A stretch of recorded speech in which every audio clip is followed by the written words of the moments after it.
You ask Tiger to solve. This deals with linear equations with one unknown. The final result is x equals -2/5. Let's solve it step by step. Simplify the expression. Group like terms. Simplify the arithmetic. Group all constants on the right side of the equation. Subtract 4 from both sides. Simplify the arithmetic.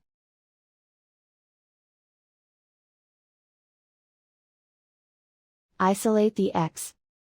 Divide both sides by 10.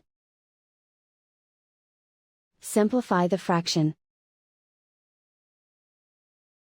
Find the greatest common factor of the numerator and denominator. Factor out and cancel the greatest common factor.